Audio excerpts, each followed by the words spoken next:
भारत के दुश्मनों पर बरसेंगी इजरायली मिसाइलें। सुखोई में ब्रह्मोस के साथ लॉरा तैनात करने की प्लानिंग।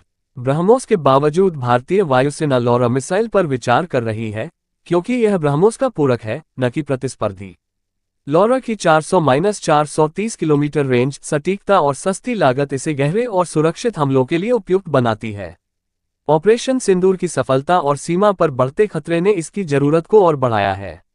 भारतीय वायुसेना (आईएएफ) ने एक नई रणनीति के तहत इजरायल की air long range attack Laura missile को अपने लड़ाकू विमानों जैसे सू-30 MKI में शामिल करने पर विचार शुरू किया है। हालांकि भारत के पास पहले से ही ब्रह्मोस मिसाइल है, फिर भी लॉरा को अपनाने की योजना क्यों? LRLACM रडार नहीं पकड़ पाएगा, परमाणु अटैक में भी सक्षम।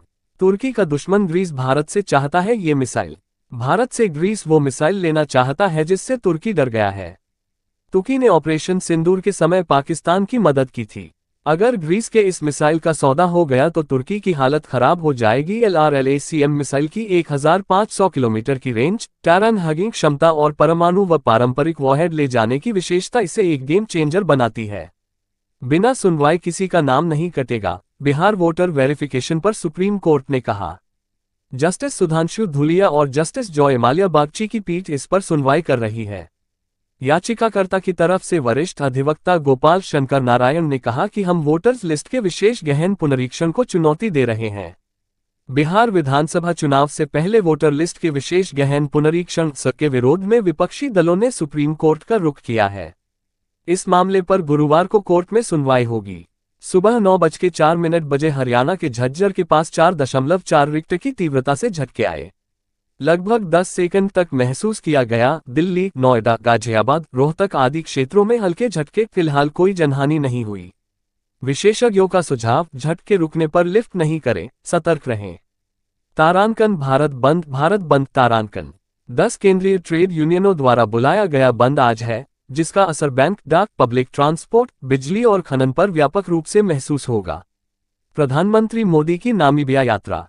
पीएम मोदी नामीबिया पहुंचे और वहां उच्च नागरिक सम्मान ग्रहण किया, जहां वे मजबूत द्विपक्षीय संबंध और समझौतों पर चर्चा करेंगे। इंडिगो विमान का पटना में इमरजेंसी लैंडिंग। दिल्ली रूट पर इंडिगो की उड़ान पटना एयरपोर्ट पर चोटियों की भिड़ंत, बर्ड स्ट्राइक के कारण सुरक्षित आपात लैंडिंग की। यात्रियों की जान को कोई खतरा नहीं था। आईएएफ का जगुआर फाइटर जेट दुर्घटनाग्रस्त। राजस्थान के चूरू जिले में आईएएफ का जेट क्रैश हुआ, जिसमें दोनों पायलट शहीद हुए। खेल समाचार। इंडियन विमेन्स T20 आई सीरीज यूके में ऐतिहासिक जीत। भारतीय महिला क्रिकेट टीम ने इंग्लैंड में अपना पहला T20 आई सीरीज जीत लिया, 3-1 की अजेय बढ़त हासिल की। यह उपलब्धि 9 जुलाई 1999 में पहले ओडी सीरीज जीत की 26वीं वर्षगांठ के दिन आई। इंडिया vs इंग्लैंड तीसरा टेस्ट लाइव अपडेट। लॉर्ड्स में शुरू हो रही भारत विरुद्ध इंग्लैंड की तीसरी टेस्ट श्रृंखला का दिन एक लाइव। जसप्रीत बुमराह वापसी कर सकते हैं। लॉर्ड्स में भारत और इंग्लैंड के बीच तीसरा टेस्ट मैच शुरू। जसप्रीत बुमराह की वापसी पर फैंस में उत्साह। पृथ्वी अंतर्राष्ट्रीय। फ्रांस के पास मार्सिले में जंगल आग। मेडिटेरेनियन हीटवेव के तहत फ्रांस के मार्सिले के आसपास जंगलों में आग लगी, 100 जोड़ लोग घायल, विमान यातायात बाधित। टॉप अरबपति वारिस चर्चा में। वाल्टर परिवार की 3 संतानों की नेटवर्थ 100 अरब रुपए के पार। युवाओं के बीच इनकी कहानी सोशल मीडिया पर वायरल। मौसम विभाग का अलर्ट। उत्तर भारत के कई राज्यों में भारी बारिश की चेतावनी। अगले 48 घंटों में बादल फटने और बाढ़ का खतरा बढ़ सकता है। 2025 में करोड़पति पलायन बढ़ा।